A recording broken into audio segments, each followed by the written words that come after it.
What if I told you that Lewis Hamilton's elimination in Q2 was not simply a bad day, but the sign of an internal fracture at Ferrari? How is it possible that the 7-time world champion is left out while his partner shines? Today we are going to unravel the data, the decisions and the consequences of a session that could mark a before and after in this Formula One season. When the lights went out at Interlagos, few could have anticipated the level of exposure Ferrari would be subjected to. In theory, the team arrived with one of the most feared duos in the paddock, Charles Leclerc and Lewis Hamilton. Both have shown, in different contexts, that they can push any car to the limit. However, the classification of the 2025 Brazilian Grand Prix marked a turning point that forces us to pause. Because what happened that Saturday was not a simple difference in performance. It was a technical scream that echoed from the depths of Maranello. Hamilton, with 7 titles under his belt, was eliminated in Q2. His time placed him in 13th position, very far from the expectations surrounding his figure, but even further from what his teammate achieved. Leclerc placed 3rd, consolidating himself as a candidate for the podium. The gap between the two was 9 positions. It's not about tenths. This is an abysmal distance in terms of competitiveness. What is scary is not the result, but what it reveals. There is an imbalance within the team itself. Telemetry offered the first clue. Hamilton's SF25 was suffering from a severe loss of grip on the rear axle. That feeling of insecurity translates into thousands that are lost in each curve, in each weight transition, in each late braking attempt. Rear traction is essential at Interlagos, especially in the uphill sectors where the engine needs to transfer all the power to the ground.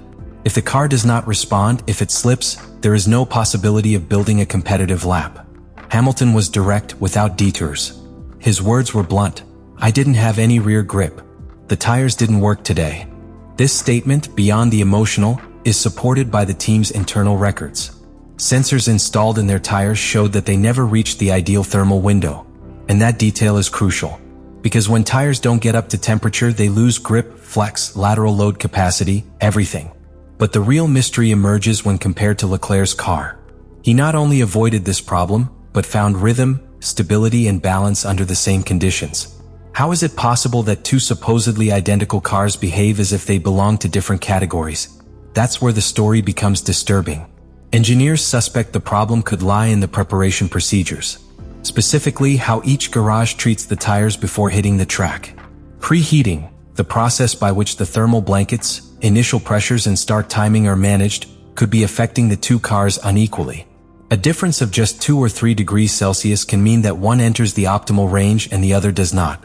And if this is true, we would be talking about an internal lack of coordination within Ferrari, not a driver error. The situation does not end there. Hamilton's elimination added to a series of negative events that fuel a dangerous narrative, that of a champion trapped in a team that fails to provide him with the necessary tools. And the worst thing is that the statistics begin to support that narrative. Since the start of the season, Hamilton has dealt with inconsistencies in setup, differences in behavior between sessions, and a much steeper adaptation curve to the SF25 than anticipated. This moment in Brazil is more than a setback. It is a symptom of a deeper ailment. A pilot of his caliber does not fall so low by chance. And Ferrari, if it does not act immediately, runs the risk of turning its star signing into the symbol of a wasted season. The sprint qualifying at the 2025 Brazilian Grand Prix not only exposed the technical weaknesses of the SF25, it also offered an episode that could mark a silent break between teammates within Ferrari. What happened that Friday at Interlagos was much more than a misfortune on the track. It was a perfect example of how a Formula One team can short-circuit when pressure, uneven performance and human error mix. It all happened in the decisive phase of SQ2. Hamilton, who had been fighting against the clock to qualify in the top 10, was preparing for his last fastest lap. It was his last chance to save a complicated session, with the clock against him and an emotional burden accumulated by the poor balance of the car. In that context, when every tenth counts, concentration must be total.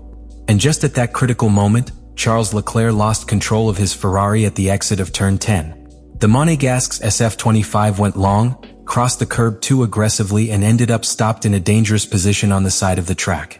The double yellow flags soon appeared, signaling that any driver passing through that sector had to significantly reduce their speed for safety reasons.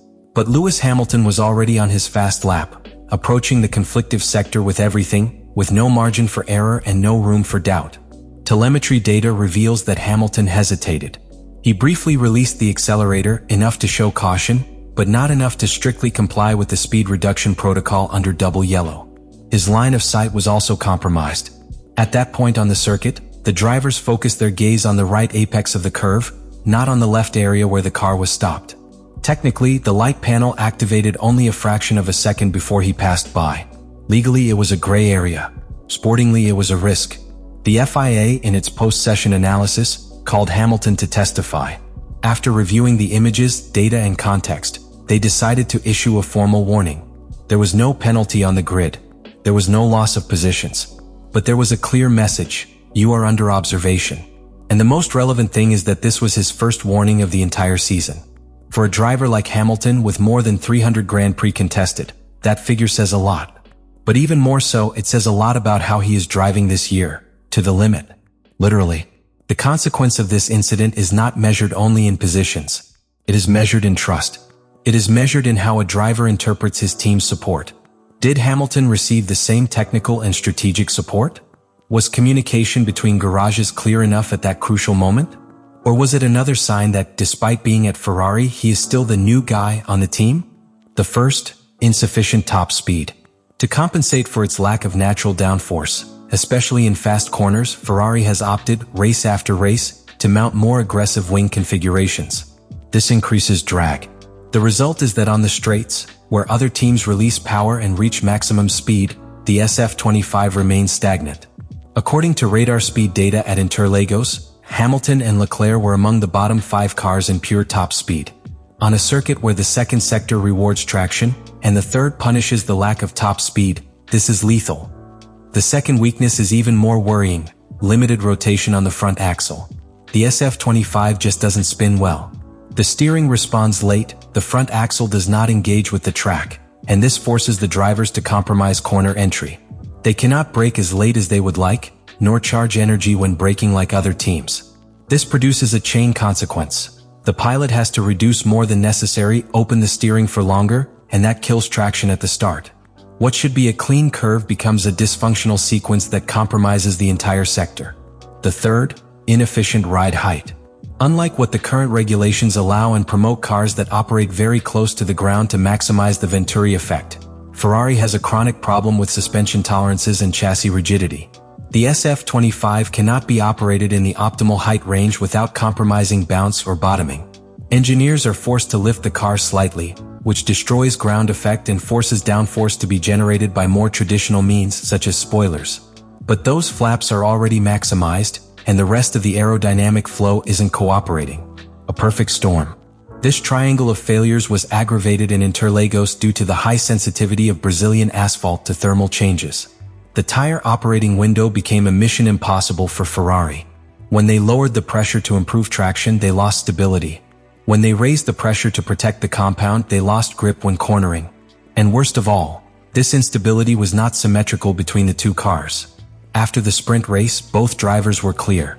Hamilton declared that it was impossible to overtake with this car, that the top speed was insufficient, and that the overall balance was compromised. Leclerc, without filters, explained that even carrying more downforce than the others, that is, more wing, the difference was still unacceptable. And he left a lapidary phrase: something is wrong. Engineers, for their part, have already begun to look for deeper explanations. There are suspicions that the car's aerodynamic efficiency has been overestimated in the wind tunnel. There are flaws in the correlation between simulation and track. Virtually generated loads do not translate into real stability. This has already happened with Ferrari in past seasons, but in 2025 the margin for error is minimal. McLaren and Mercedes have made huge strides in correlation, while Red Bull still remains competitive. Ferrari, on the other hand, seems to have been caught between contradictory concepts. What happened at the Brazilian Grand Prix was not an isolated accident. It was a visible manifestation of a storm that has been brewing at Ferrari for some time. Let me know in the comments what you think about all this.